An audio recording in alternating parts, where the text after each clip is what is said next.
অধিকাংশ মানুষই জানে না যে এইভাবে ডালের বড়া তৈরি করলে সেটা যে কী পরিমাণে মজার হয় খেতে, আর এত পরিমাণে মুচমুচে হয় যে এভাবে একবার যে ডালের বড়া খাবে সে দ্বিতীয়বার অন্যভাবে কোনো রকমই ডালের বড়া খেতে চাবে না।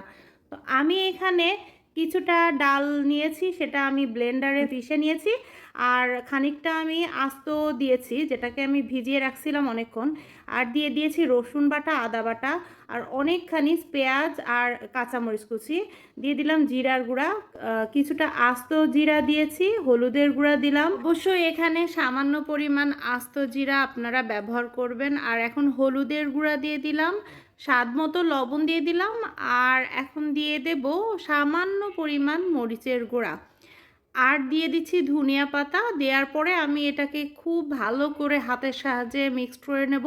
পেঁয়াজগুলো যেন একদমই থেতলো হয়ে যায় এইরকমভাবে আমি হাত দিয়ে এটা মিক্সড করব। এই যে বড়াটা আমি আকৃতি দিয়ে নিলাম, এখন আমি গরম তেলের মধ্যে সব বড়াগুলো দিয়ে দিলাম। আর এইভাবে যদি আপনি একবার ডালের বড়া খান তাহলে আপনার অন্যভাবে কিন্তু আর ডালের বড়া খেতে একদম ইচ্ছা করবে না। এটা ভীষণ মজা। এরকম অর্ধেকটা যদি আমরা আস্ত ডালের বড়া দিই এটা খুবই মুচমুচে হবে। অন্যান্য যেসব ডালের বড়া আমরা খাই তার থেকে এটা অনেক বেশি মজার খেতে। এক পাশ আমার ভাজা হয়ে গেছে, আমি এবার উল্টিয়ে অন্য পাশটাও ভালো করে ভেজে নেব। আর চুলার হিটটা একদমই মিডিয়াম লোতে দিয়ে রাখবো, না হলে কিন্তু বড়াগুলো খুব একটা মুচমুচে হবে না। তো এইভাবে রমজানে একবার হলো আপনারা ডালের বড়াটা ট্রাই করবেন, দেখবেন অনেক ভালো লাগবে। ইফতারিতে এটা খুবই মজার একটা ইফতারি হবে।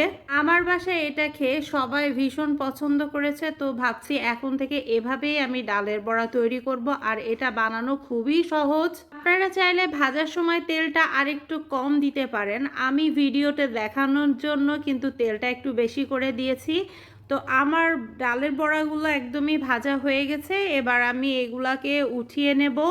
যদি সময় থাকে তাহলে এইগুলা কিছুটা লো হিটে কড়ার উপরে এভাবে রেখে দেবেন, আর তারপরে তুলবেন, তাহলে দেখবেন আরও বেশি মুচমুচে হবে। তো বড়াগুলো আমি সব তুলে নিচ্ছি। আমার ইফতারের জন্য একদম পারফেক্টভাবে তৈরি হয়ে গেছে ডালের মুচমুচে বড়া।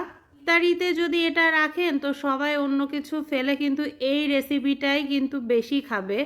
তো এই যে আমার অসাধারণ এই ডালের বড়াটা আপনারা একবার হলেও এই রমজানে ট্রাই করবেন, অবশ্যই আপনাদের ভালো লাগবে। আর সবসময় চেষ্টা করি খুব সহজ সহজ রেসিপি আপনাদের সাথে শেয়ার করতে, যাতে কোনো ধরনের ঝামেলা না হয়, খুব ঝটপট যাতে তৈরি করে ফেলা যায়। আর যেহেতু রমজানে আমাদের সময় খুবই কম, তো সব কিছু যাতে তাড়াতাড়ি করা সম্ভব হয় সেরকম রেসিপি আমি আপনাদের সাথে শেয়ার করে দিলাম।